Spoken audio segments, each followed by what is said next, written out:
Thank you very much. Hi, Thierry. Hello, Margaret. How are you? Hello. Great. Thank you. Good to see you. Good to see you too. 20 seconds. Then we start. Then we will be live. Martin will start. I start.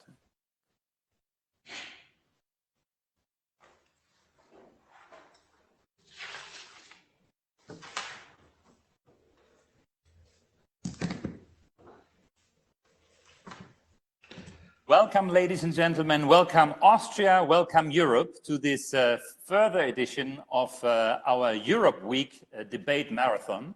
I'm very, very grateful that today we have an absolute highlight of this series. Paul Schmidt and I are happy to welcome two champions of European economic and industrial policy. Austrian Minister Margarete Schamberg, who is joining us here from Vienna, and EU Industrial Policy and Internal Market Commissioner Thierry Breton, who is of French nationality and is joining us from Brussels, where he's just coming out of the meeting of commissioners. I would like to say a few words about both of you. I think you don't need a lot of further introduction, but I think you have both something in common. You're both economic politicians who actually know what you're talking about, because you both have been in the private sector as CEOs of companies. Therefore, you bring a lot of experience into the public sector, and probably an experience and an understanding of the economy that we need in these times, particularly after being affected by the corona crisis. I'm happy to welcome you here today with Paul Schmidt, the Secretary General of the Austrian Society for European Politics in Europe Week. And we will engage with you now in a number of questions, and then we will also take some questions that we are receiving via the social media. And Paul, you have the first question. Yes, thank you very much, Martin. Let me also welcome you, Minister Schamberg and Commissioner Breton, to our EU talk today. It is an honor for us. Thank you for joining us. Before we get into the nitty-gritty details of our discussion, can I just start with a personal question? How do you actually, maybe I would start with Minister Schamberg, how do you live through these demanding times? What are your personal experience with the situation? Well, thank you first for inviting me. I'm very happy to be here, especially with Thierry Breton. So I'm very happy that I can join you on this session. For me personally, I can remember the day when I first realized that this coronavirus came into our lives or into our world, and at that time it was still far away in China. But my parents are around 80 years old, so my father is having his 80th birthday this summer, and we had expected to celebrate and to have a big party with him. And then I suddenly saw this virus coming up, and I already at that point had a very strong negative feeling about it, and thought, what would happen to the health of our people in Europe? Also, will it come to Europe or will it not come?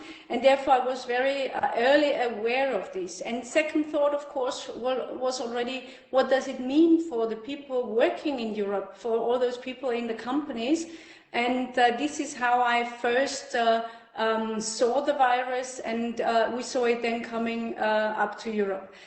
So this is something which has accompanied me since then, and of course, like all of us, I hope very much for finding medicine or something to protect us from this virus for the future. But at the moment, we are of course all inside this crisis, still in this crisis, so we tend to forget about it because it's getting better and better, especially in Austria, but still we need to be careful both for the health of people, but also, of course, for the economic side. Both is not one against the other, but it is as important to stay healthy as it is also to have a good life and to have jobs. Mr. Breton, how do you do in these difficult times? Well, first, like every one of us, no one was expecting to live in his life a crisis of this magnitude. No one.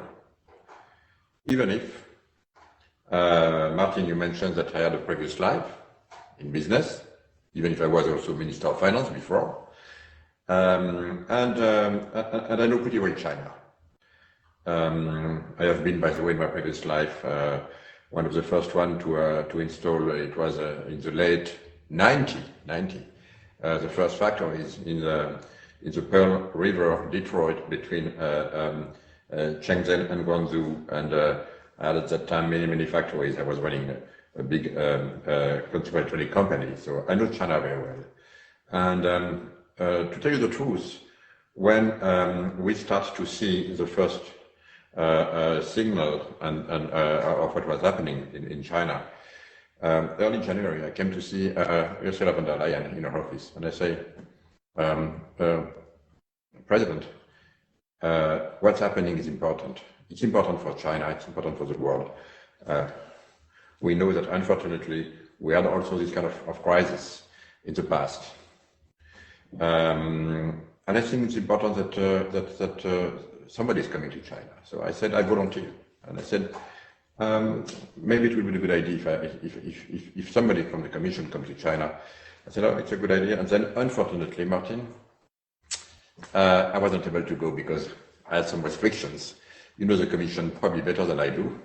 And when restrictions are put in the Commission, they're extremely tough, and especially for a new Commission like me. So I wasn't able to come, and I regret, because I know that at this time it's important to send the signal which are necessary. And then, of course, after we saw the pandemic, and we saw the pandemic coming in Europe, and yes, we started to realize when we saw what was happening in Italy, the magnitude of it, and now, of course, I'm like Margaret. I have only my father, but he's 97, Margaret. Okay. But he's extremely well. He's a scientist, and unfortunately, I wasn't able to come to see him. But for the first time, for the past 2 months almost, but for the first time, finally, wearing the right PPE. I've been able to see him last week, so it's fine. And my daughter lives in Berlin with my grandchildren, so I cannot see them. My other daughter lives in London, I cannot see them. My son lives in Lausanne, in Switzerland, I cannot see him. But hopefully we'll be able to be again together. But like every family, I mean, we had to stay home and not to see each other. Hopefully, within the next few weeks, we'll be able to see each other again. But we all know that we will have to live for many more months with the virus, and to be extremely cautious. It's absolutely not over. We know that it's not over. Thank you to both for sharing this with our audience. I think it is useful to know that everybody in Europe is suffering under this crisis, is affected by it. And of course, from Vienna here, all the best of wishes to your parents, Mrs. Schamberg and Mr. Breton. I think we are all as concerned about our parents, and I think it's important that we keep that in mind in all this big politics that, of course, has to be dealt with in parallel. You both are, in addition to being human beings, experienced business people and ministers, and now commissioner, very well aware of the economic situation. Mr. Breton, you come this morning out of the video conference with the commissioners, where the spring forecast has been discussed and announced, and we see, of course, something that we see on the health side. All of Europe is dramatically affected by the health crisis, but also economically. We have a true symmetric shock, and I think for the audience, I repeat the figures that the European Union is expected to shrink in its GDP by 7.4% this year. This is much bigger than any other crisis that we had before. Austria is on the slightly better side, but minus 5.5% are not a moment of joy for anybody. And we have some countries in Europe who are shrinking even by 9 or almost 10%. So this is a big crisis without any doubt. It is not caused by anybody. And I wanted to ask both of you how you, as experienced economic politicians with a background in the private and public sector, what is your first reaction, what we Europeans should do now in this crisis? What are the first 2 things that we Europeans need to do together to get out of this crisis? Because this is a big crisis. We need political intervention. So what would you like Europe to do in these days? Perhaps, Mr. Breton, we start with you as you come right out of the Commission meeting, and then we have Mrs. Schramberg, who tells us how Austria can support your efforts. No, you're right, Martin. We had these figures to be released today, and obviously that's just an estimation. Could be worse. We don't know yet. You know that the ECB is forecasting between 5 to -5 to -12. So I mean, we have to be cautious. We have to be cautious. But you're absolutely right. It is the worst recession ever that we are coping with now in Europe since we are together in Europe after World War II. So that's really an extremely dramatic situation that we have to cope with. What is the first thing I expected? I worked immediately, and just wanted to tell you, immediately when we started to see this. You know, I'm in charge of the internal market, and of course the internal market is pretty well integrated, which is something that we did over the past decades. It's a big plus for us in Europe. And of course, my first reaction was to try to evaluate, to anticipate what will be the impact. And of course, the impact will be absolutely huge in many of our ecosystems: tourism, culture, automotive industry, aircraft. Many of our industrial ecosystem are extremely strongly needed. And my first reaction was to you know, I've been a former CEO. You said that. I've been also a former entrepreneur, and I know that in this very situation, the thing that we have to take care is liquidity. So we are in a huge liquidity crisis now, and we need to again to maintain our economical ecosystem alive. And that's why it's pretty strange, you know, because in my life I have been probably, as a Minister of Finance in my country, the one who privatized probably the most of any other finance minister, because I saw that the state had at that time nothing to do with companies. So I privatized a lot when I was Minister of Finance. And now today, it's a totally reverse situation. I'm encouraging all our member states to act immediately. And as you know, the Commission immediately released, of course, the Maastricht criteria. Of course, it was hopefully it was already planned in the treaty. So we get rid of it, and then we encourage also the member states to be able to intervene, including in companies, including with direct grants or even taking equity positions.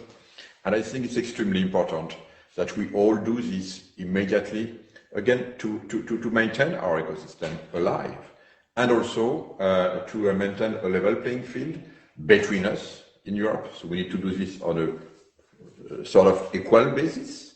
It's extremely important. All our ecosystems are fully integrated, and also regarding what's happening outside of Europe, in the US or in China, where the US, for example, now a huge recovery plan has been put in place, 2.2 plus 3, now it's almost $2.3 trillion, and we need to do the same thing at the EU. So I'm fighting for that.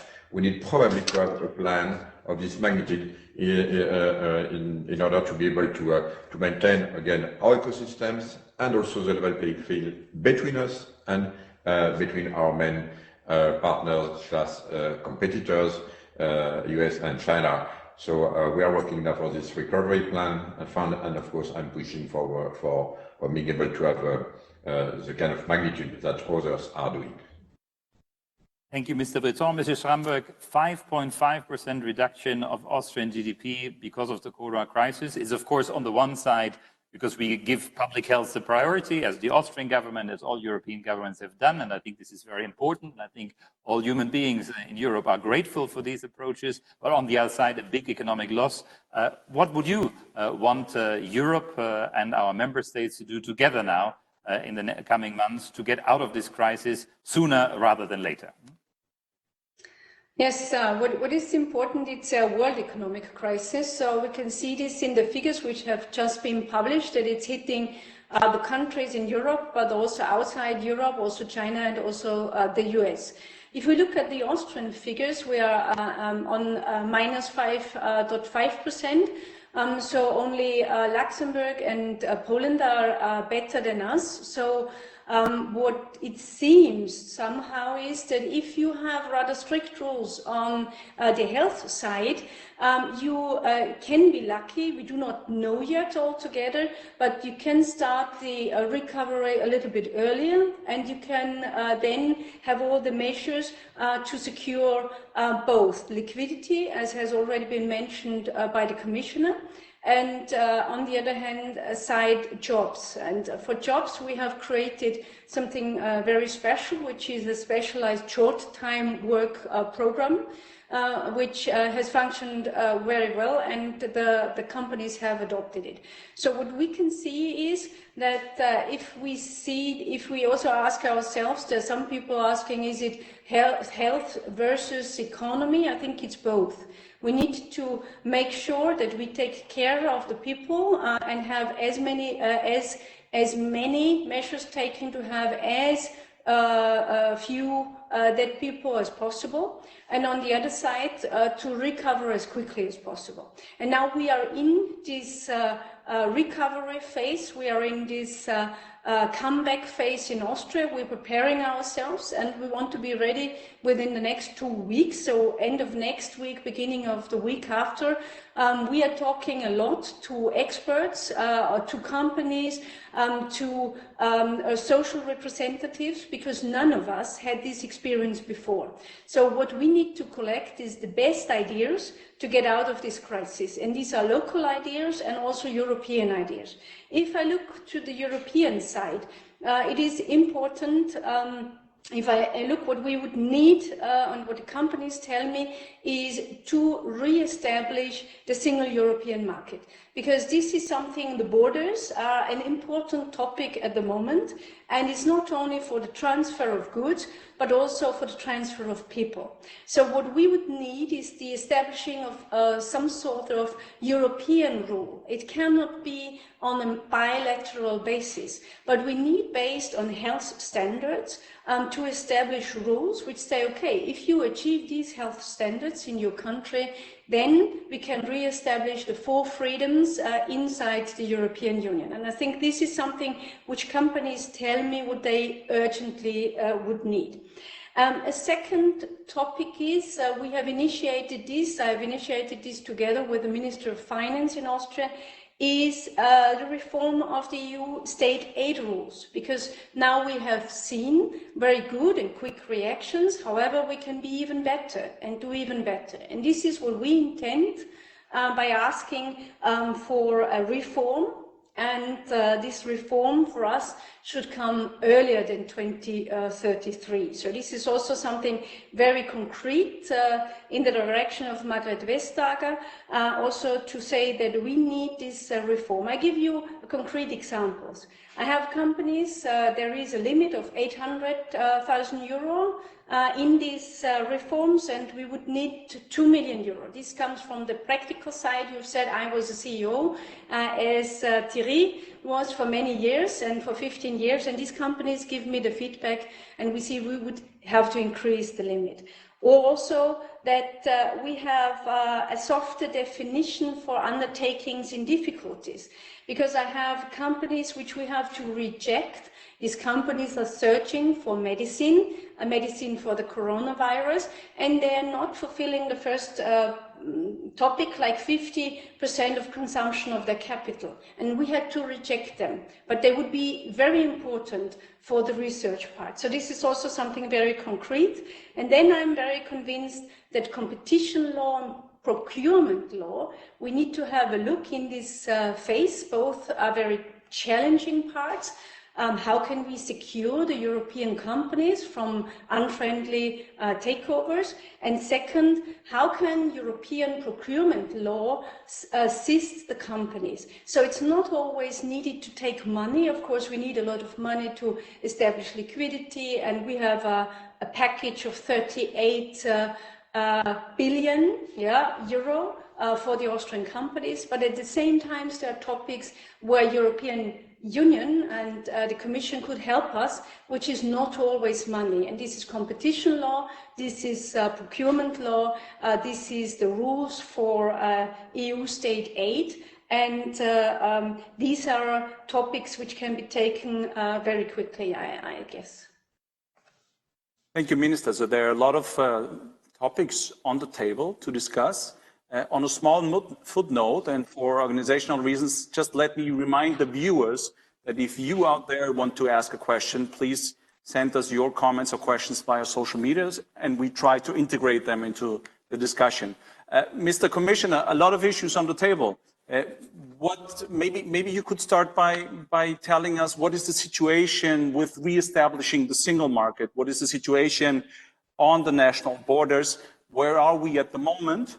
And then I think Madam Minister took up two issues which I'd want to respond to. The one issue was, will we be able to define this situation? So in order to have a level playing field within the single market, and what about the reform of state aid rules and competition and procurement regulations? The floor is yours. Okay. I'm sorry. I didn't listen very well all your questions because we had some network problems. But I tried to answer what I understood. First, of course, what is extremely important is, as you said, to establish as soon as possible a single market. We just need to understand, and I know that everybody is aware of it, but even if we're starting now every single member state in this so-called phase 2, the confinement phase, the virus is still here, and obviously for the following months, if not semesters, we will have to cope with it, and it will not be a normal situation. And that's why, again, we started, by the way, with tourism. Tourism is extremely important for a lot of countries, extremely important for Austria, but for a lot of countries in Europe. Tourism is one of our most important ecosystem. It's almost 19 million jobs. 3.5 million companies, 90% of them, more than 90% of them, being less than 10 employees, and of course, zero revenue for the past month and a half, and a lot of questions for. So yes, we need liquidity. We need liquidity to help them to cope with the situation, and of course, we need also to give some clarifications. So we work now at the level of the Commission to make sure that we can establish some guidelines, rules, or toolbox. We develop now this concept of toolbox. We try to put in this toolbox the kind of guidelines which are important. First, to have a harmonized way or let's say coordinated way to cross border with the same kind of rules. Same thing for social distancing, where we will be able to reopen some of these facilities. It could be a restaurant, could be hotels, could be a resort or whatever. And of course, we need to understand also that we will not be to reopen everywhere, because of course it is depending on the pandemic. And by the way, the evolution of the pandemic does not match with our natural border within the EU. So, including within our countries, we will not be able to go everywhere the same way with the same kind of rules. But at the end of the day, we need to make sure that we will have the same kind of rules for the basic, let's say, guidance that we will apply to this sector, including to give security for the tourists. If you want to go to, hopefully we will be able to go in summer back to some hotels within our own countries, but also hopefully, and we are working hard for this elsewhere in Europe. Outside of Europe, maybe a little more complex, we all know that. But within Europe, we hope to be able to do it. We'll present this toolbox next week. We are working extremely hard to do this. It could be also being able to use tracing apps, being able to use these apps crossing borders. That's also something that we are working hard. We had a digital and telecommunication ministers meeting yesterday, and we are pushing to have the same. We have also a toolbox here that everybody will apply, but to have also the same kind of rules and apps, hopefully, to be able to trace on a voluntary basis, of course, the evolution of the pandemic. So we are working on many tools. We will make this public next week, again, on the most harmonized way possible. Again, it's in two sides. I insist on this. First, to make things more smooth, but also to create more safety. And when you will decide to go in a place, you will know that the rules will be the same everywhere in Europe, which will guarantee the safety which is needed, which will be needed for the following weeks or let's say months ahead of us. That's for the tourism. But of course, then for internal market, it's a very large subject. I insist on one thing, which is extremely important. We should not underestimate the fact that within the next few weeks, we will probably have a lot to cope with a lot of bankruptcies in some of our countries if we don't act quickly. This is a reality. So we have to be extremely careful. This is why, again, I insist that member states should be able to help their ecosystem. Some don't have the fiscal space to do it. Then we need to do it. We need to help it. That's our own interest. If you look like, for example, Germany is making more than 50% of their revenue outside of selling in Europe. For external, Netherlands is 70%. So everyone is benefiting from the internal market. We need to make sure that the internal market is not broken. Not only it's our responsibility, but also it's an interest of every single country. So my mission as a Commissioner of Internal Market is to make sure that, of course, we can cross border again. Of course, we can start to travel. Of course, we have to make sure that, especially in Austria, some of the workers who are not Austrian could come back to work in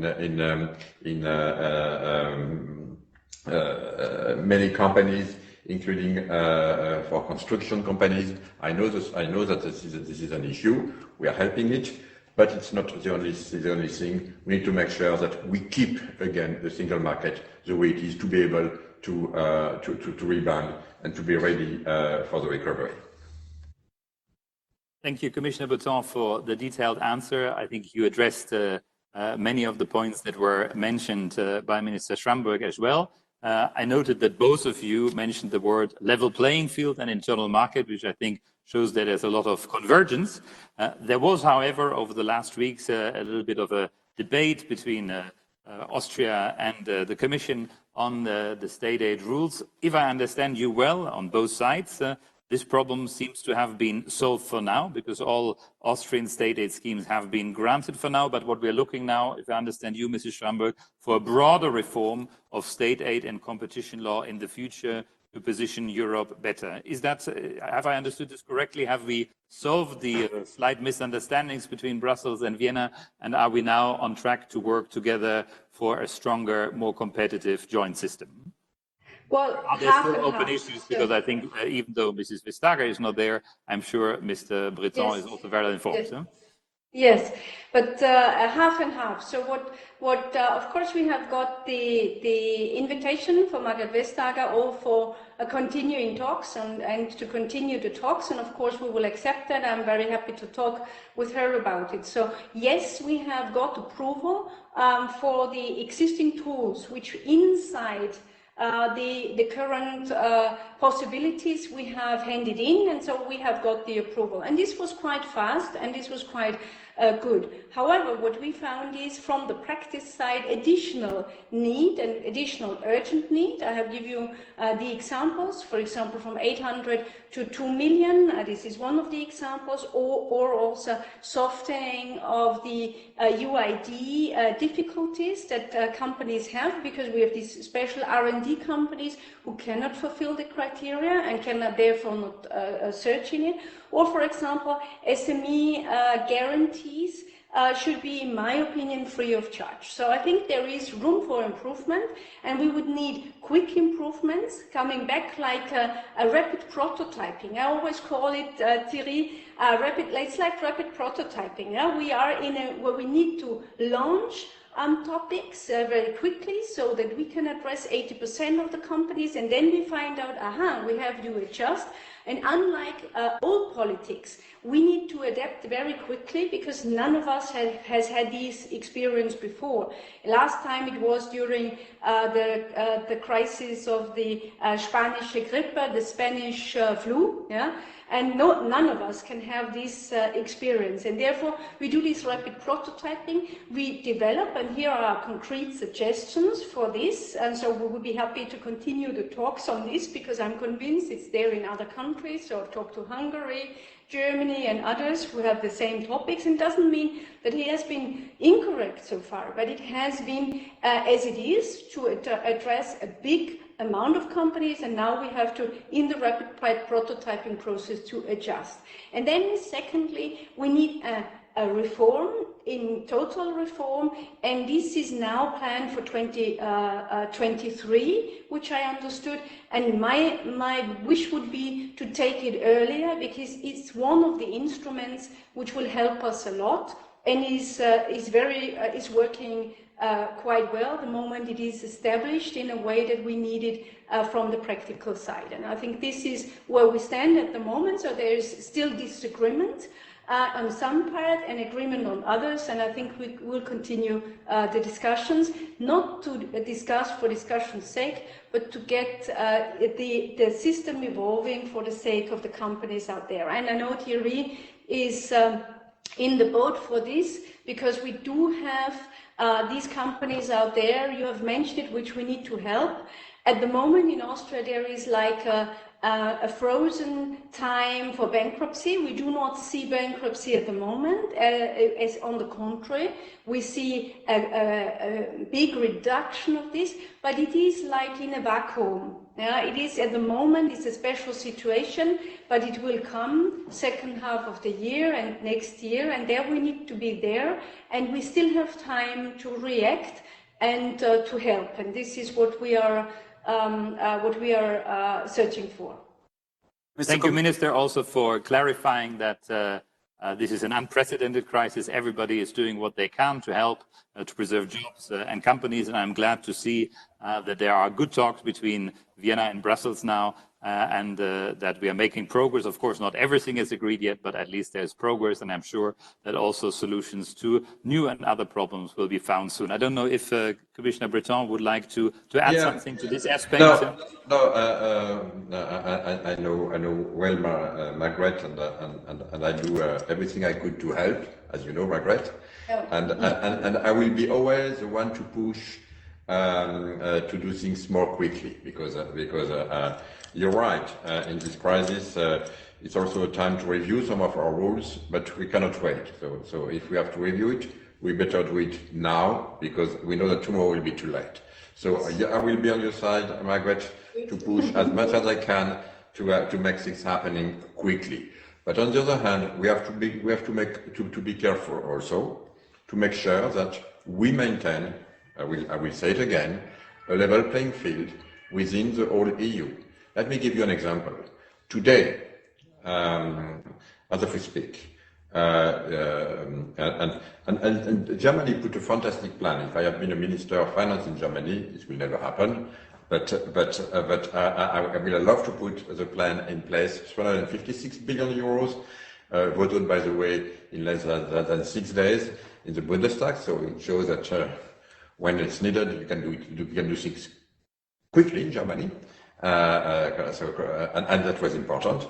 But today, if we look at all the state heads which has been granted in the EU, more than half of it, more than 50%, just for Germany. And I think it's good, but we need to make sure that everyone, every single European country will be able to have the same access and to do it quickly also. So that's something that I have, of course, as a commissioner in charge of internal market, to make sure that we do this on an equal basis in order to avoid any problems for the future where we could create counter-reaction which will be bad for everyone. So that's why, again, I will help Margaret as much as I can to push for the reforms, but you could also count on me to make sure that everyone will have an equal access to what is needed. Mm-hmm.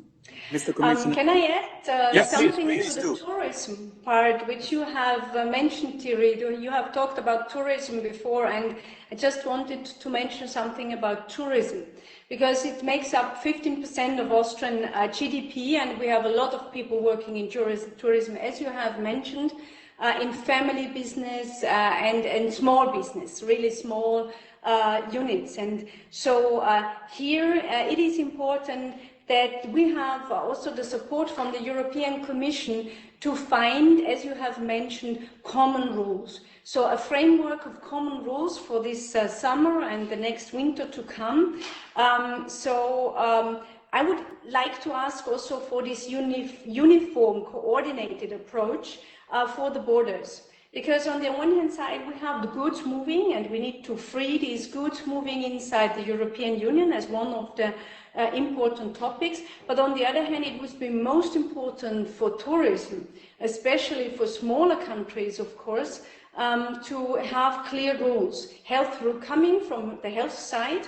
So saying, for example, with this type of standards that you have, with this number of infections you have clear rules for the borders inside the European Union, especially for this tourism, so that we do not have to have these discussions on a bilateral basis. I think this is one of the sectors which I'm worried most about, even if I'm not directly responsible, but it's part of the Austrian economy and 15% of our GDP, and I know also from other countries, especially the smaller ones.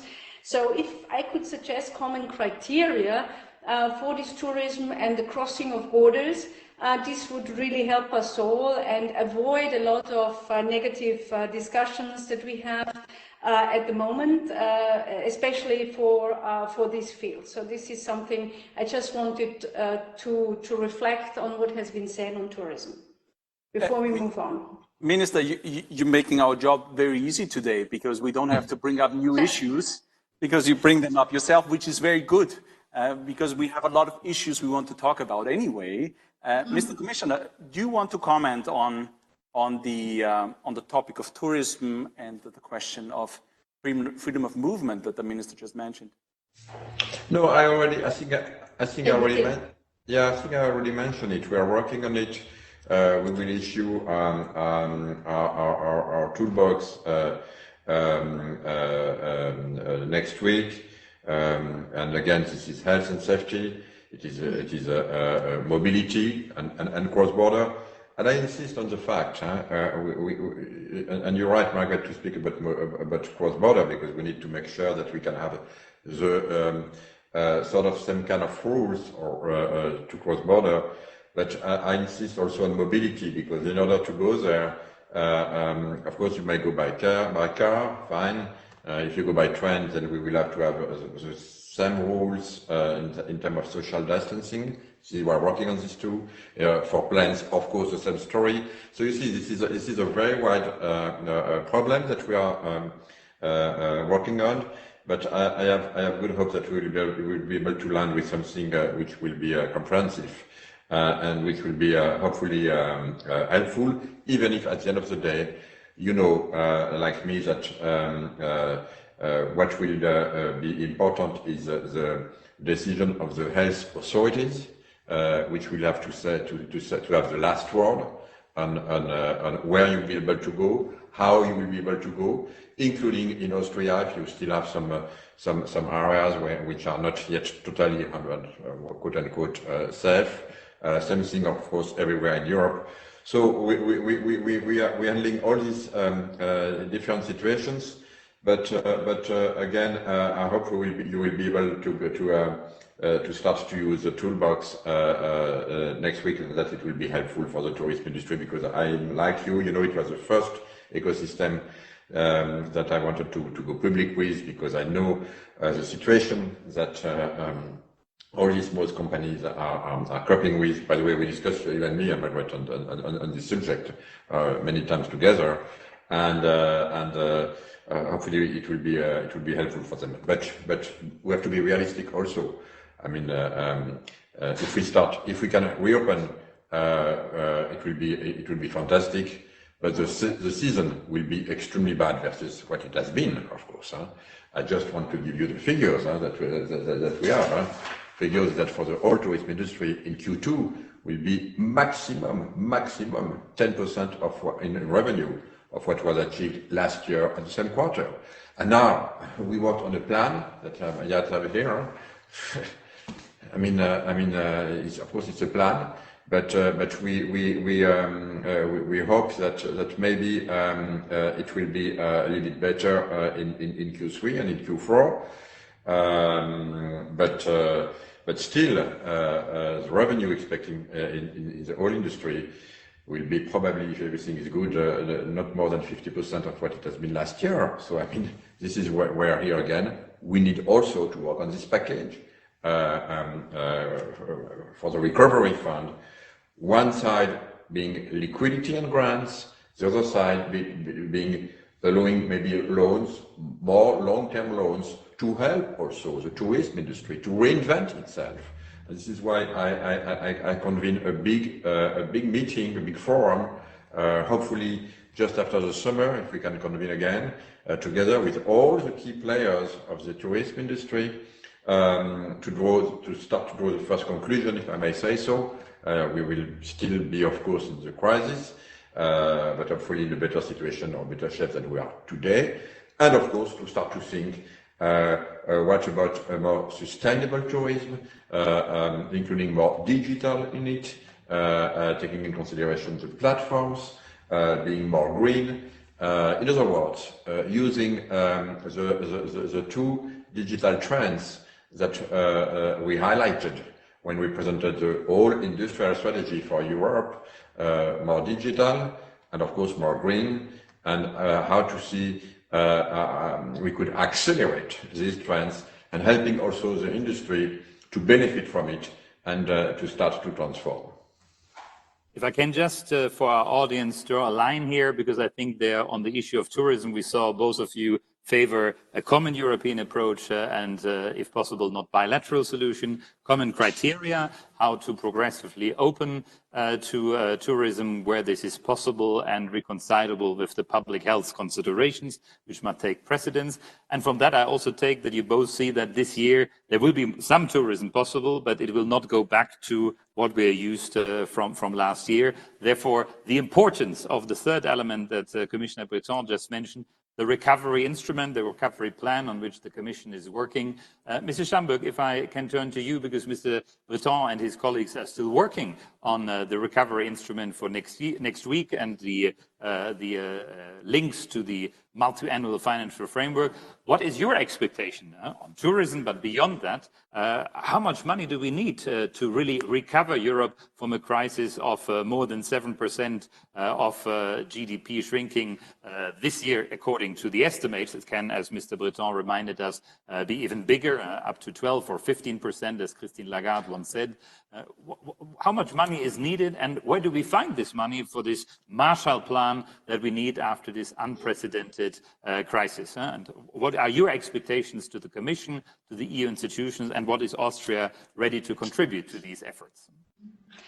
Well, it's difficult just to give one number, but I think it's a common effort which the European Commission can do, what can the countries do, what can the municipalities do, the cities, the smaller cities do, all across Europe. And I think here we have a shock on both sides. We have a shock on the demand side and a shock on the production side for the value chains. So we need to first to have this demand functioning again. So we will never have enough money to do everything for the economy, what is needed. So what we need to come first from this first step, where we give safety as a state. This is our role, and this is the role of the state, to give the safety to the companies, to get liquidity in the short term, to get the grants. But then now we need to do the frame conditions, and the conditions need to be there that the economy can restart and function itself, because there we can never do enough to re-establish everything, but it needs to be that we do the conditions, the frame conditions, that economy can also recover itself. And one important topic is demand. I'm very much convinced that we need to give impulse to demand, and this means, contrary to what others might think, tax cuts, tax reductions. We will need for the smaller and medium-sized income, and this is what we are planning to do in the short run, rather earlier than later, to reduce taxes for the income, so people have more in their pocket, more money available to spend.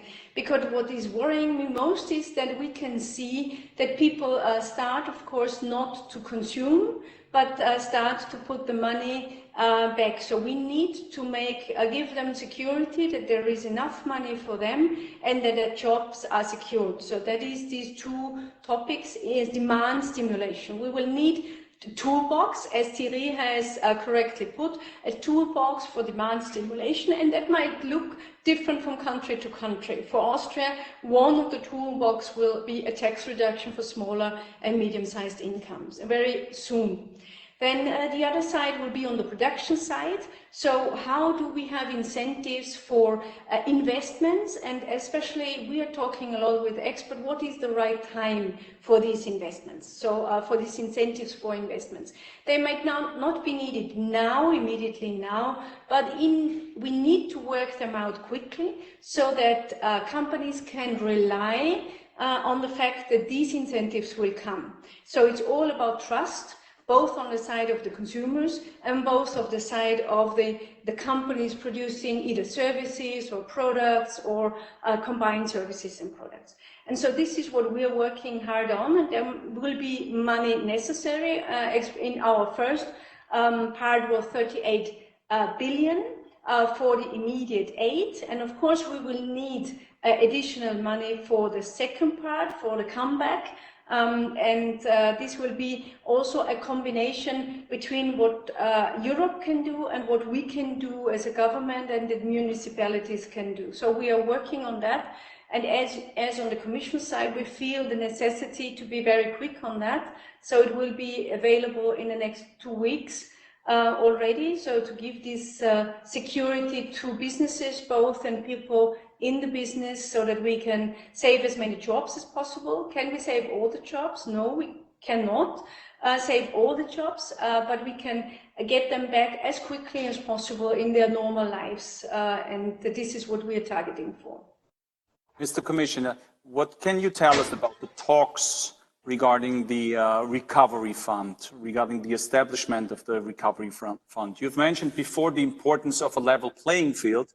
Now, you've also mentioned that the corona pandemic is a systemic shock. It is a shock that hits everyone, but not everyone has the same financial possibilities. We've just listened to the Austrian situation.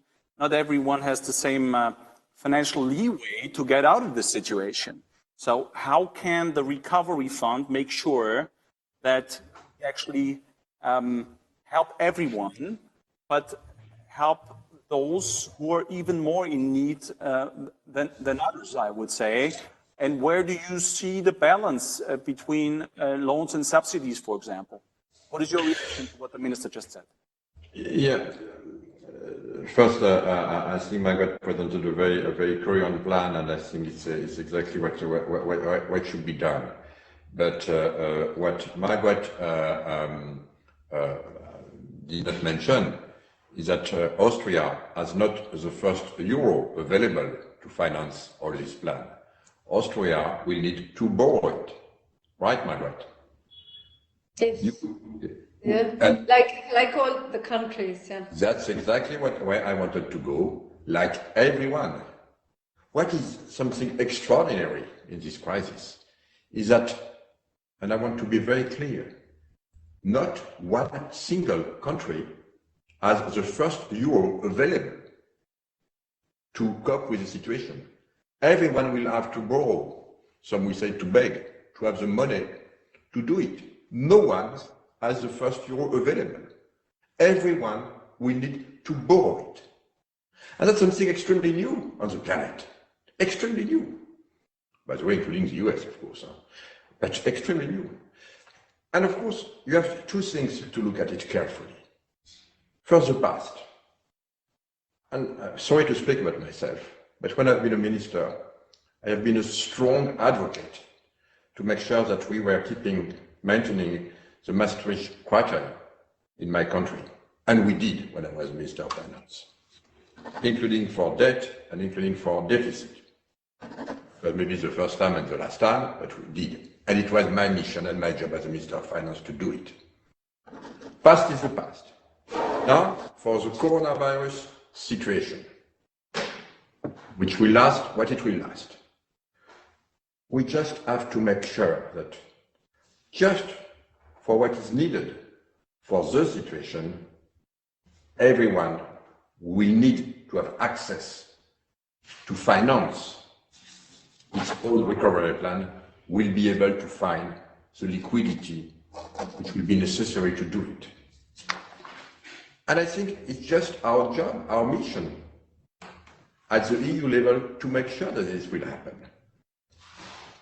And that's why we believe it's important, of course, to make sure that with the tools that the European Council asked us to work on, in other words, a recovery fund, because as you know, for the last European Council, member states asked President Charles Michel to task the Commission to try to evaluate what was needed at the level of the EU in terms of recovery fund, and also to propose a way to put this in place.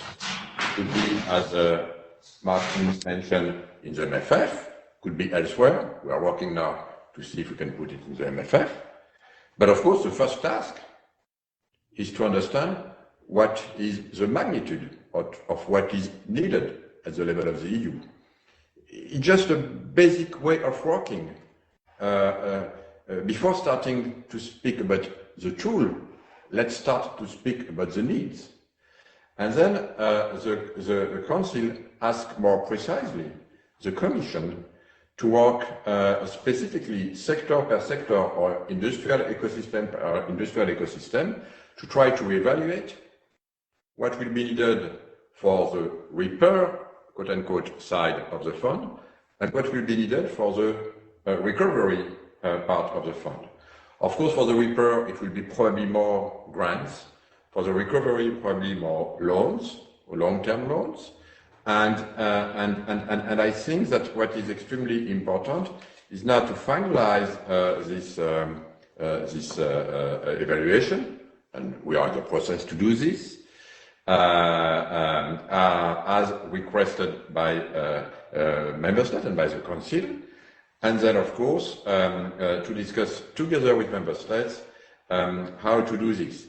But at the end of the day, I think we should look at this as an exercise to be able to put on the table the right tools for everyone to be able to have access to what is needed in their own countries, in their own ecosystems.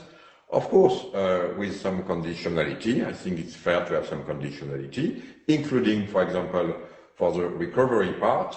And personally, I'm advocating that for the recovery part, we will probably encourage as much as we can the three dimensions of the industrial strategy that is supported for Europe, the Green Deal, so everything which will be able to push, enhance the green transition will be important, the digitization, everything in the recovery plan which will be able to push and accelerate the digitization of industry will be important, and of course the resilience part.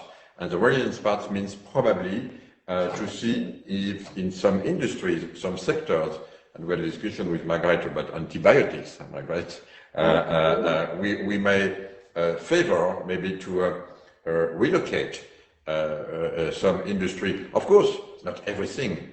We are not at all naive. We don't say that it's the end of globalization, which would be stupid.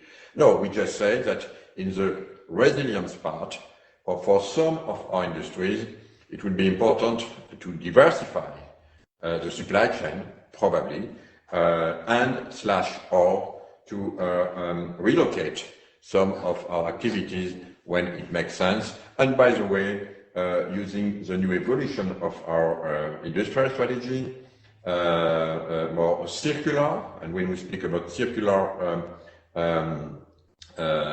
industry, I mean, it means that our economy, it means that, of course, it will be more local, including for more industries where you could now add some more digital factories with 3D printers and everything, which will allow you now to relocate some activities of some part, including the fact that for the way our fellow citizens or companies may use the product produced by industries will be more look at pay-per-use than on ownership situation. And all these things will have to be put together to probably to accelerate and to enhance the recovery part with some conditionality. Mr. Commissioner, a follow-up question. Do I understand you correctly that there will be no postponement of the Green Deal objectives? They won't be diluted. So when it comes to supporting investment, when it comes to financial support, be it loans or subsidies, the Green Deal will be at the core. And will there be ecological conditions to fulfill as well? Again, I could easily say that yes, it will be no postponement at all. So the answer is yes. We will continue, of course, on this strategy, which is absolutely critical. It will be just tragic if we decided to postpone. So we will continue, of course, exactly on the trend we have announced. And by the way, when we are coping with a crisis of this magnitude, what history teaches us is that most of the time, in crisis of this magnitude, amplify, accelerate the trends. So it will accelerate more green, being more conscious of what we are all together on the planet, the relation with us and the environment, our vulnerability, alone or together. So yes, Green Deal will be more important than ever. Yes, digitization, where now it's unbelievable. 4.5 billion human beings have been confined for 5, 6, 8 weeks. And of course, now everyone is even more familiar with all the tools that we know, Margaret and myself, because we are working in the same industry for teleworking, e-learning, and of course socializing through platforms and everything. And of course it will be accelerated. And then of course resilience. You see all these debates today between the US and China. That's an important debate.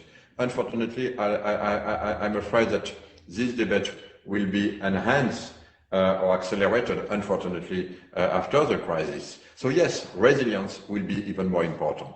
So that's an acceleration. So to answer to your question is, of course, we will continue to not only to keep our objective, but also maybe to use, if I may say so, the crisis is not over yet, so we have to be cautious, but to use it to accelerate these trends, including, of course, in the Green Deal. Mrs. Schamberg, we have a question here from Facebook addressed, I think, mainly to you. The question is, what is the future of the Austrian airline hour? Can the state do something to support it, and should it? I think the citizen from Lower Austria would like to know about the future of our, and I'm sure you can tell us as much as you can at this moment in time. Yes, thank you. I will come back to this question, definitely. I had expected it today in the press conference, but was not there, it's here. But let me first have a few inputs also on a few things from my side added to what has been said so rightly by Thierry. First of all, he was mentioning the resilience of an economy. So we need to work together hard, together with the Commission, to get a stronger economy, more independent. And by more independent in Europe, I do not mean less globalization. It's not the one or other, but it is a new way of thinking about how we work and what we do in Europe. So what we have done so far in a very good way is in the R&D sector. So we have put a lot of money in there. But what we have unfortunately neglected, and we know this because we come from an economy, Thierry and myself, where this is an example which shows exactly what we have not done in the right way, what politics has not done in the right way in the last 15 years. So if we look at the IT and telecom sector, we can exactly see that we have lost a lot of companies in Europe. Taking a few examples, companies which I have worked for example, Alcatel and others, which just disappeared from the European and the global screen. So what we need is to add to the R&D the topic of manufacturing in Europe. It needs to be done in the healthcare sector and in other sectors. In the R&D intensive sectors, we also need to manufacture in Europe. And there we have an instrument which is not long here, but it is here since some time, and I think it has been excellently worked out also by the previous Commission. It is the IPCE, Important Project of Common European Interest. And here we have the tool. We have the tool in our hands, which we can put on the semiconductor, which we can put on the Wasserstoff, what's that in English? Wasserstoff, hydrogen. Hydrogen. That's right. And what we also can now put in the healthcare sector for the production of medicine.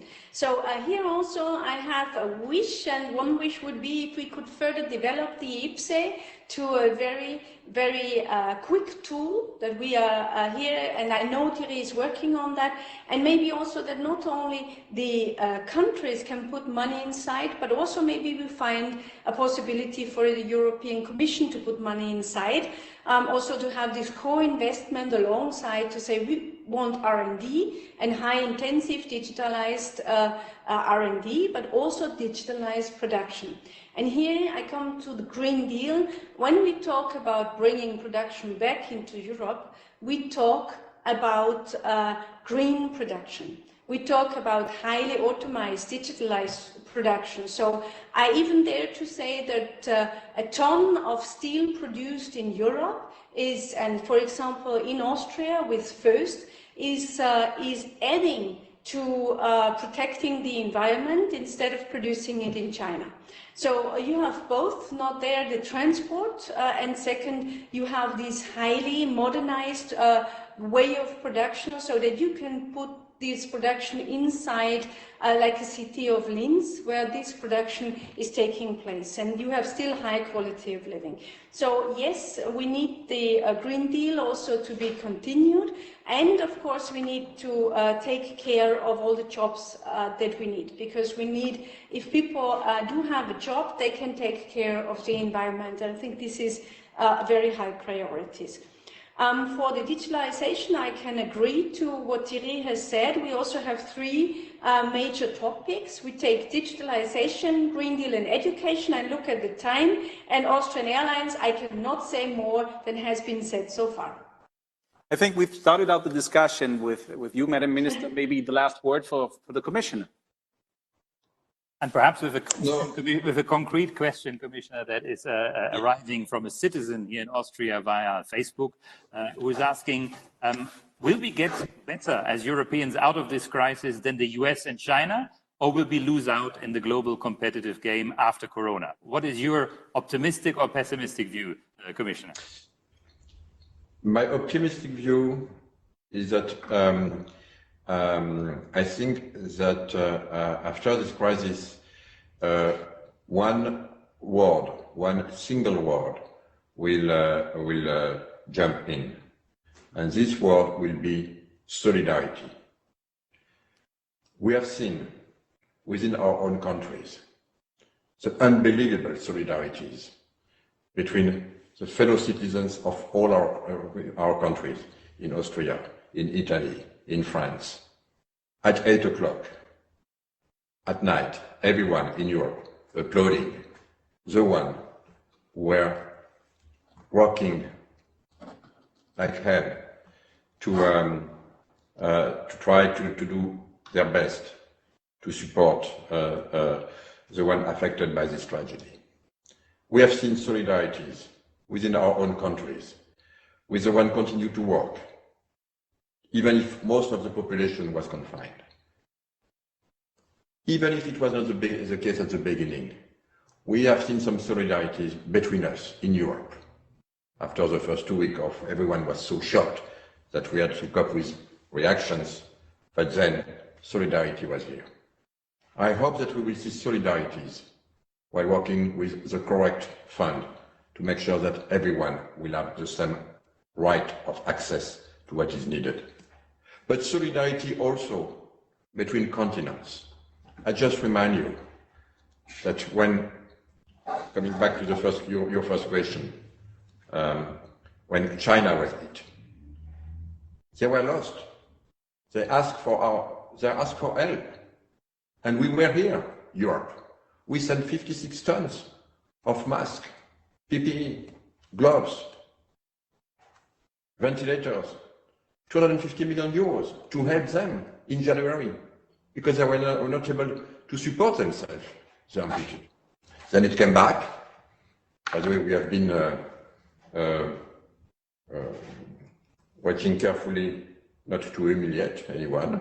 They were requesting us to do it without any cameras. We did it without any cameras. Solidarity also with Africa, that we know that Africa will need us. So in other words, my hope, but also what I forecast is that solidarity will become probably more important than ever. So if we recover all together with this world, we will be stronger together. Thank you, Commissioner. Mrs. Schramberg, a last word on solidarity? Well, I think what has shown us is that the people are working hard together to get back to their normal lives, and I give my full respect to everybody who's out there in the hospitals, but also in the smaller companies who are now recovering, taking care of the employees. And I think this is something which has shown in this time, and also that they are so innovative, that everybody is thinking of how to invent new topics, how to be able to get around this big crisis. It is still there, it's not yet over, and they all have my full support. We do all that we can to get the right frame conditions together, also with the European Commission, to help on a fair basis and on a basis that we can all together recover. Minister Schramberg, Commissioner Breton, I think we've covered a lot of ground in 60 minutes, and I think one thing which is really important is that we're not alone on this planet, and that we have to think in wider terms and look across border You've mentioned the concept of solidarity and of help. And we're not on an island, but we all depend on each other. So we'd rather find ways and new concepts to recover out of this crisis and to get stronger out of this crisis. I think that is one important lesson. Can I thank you very, very much for joining us here today? I think this is a very important, or the important contribution to our week of European debates here in Vienna, Austria. Thank you very much. My gratitude also to Martin for letting me co-chair this together with him. Stay well, and I think this will be continued. Thank you very much. Thank you very much to both of you. Thanks. Have a happy Europe Day on the 9th of May. Happy 25 years of Austria in the European Union, and we're looking forward to work together, sometimes with differences of opinion, for a stronger European Union after this crisis. Thank you, Mrs. Schramberg. Thank you, Commissioner Breton, and have a very good day and stay safe and healthy. Thank you. So, Thank you. Merci. Vielen Dank. merci, thank you. Herzlichen Dank. Vielen Dank.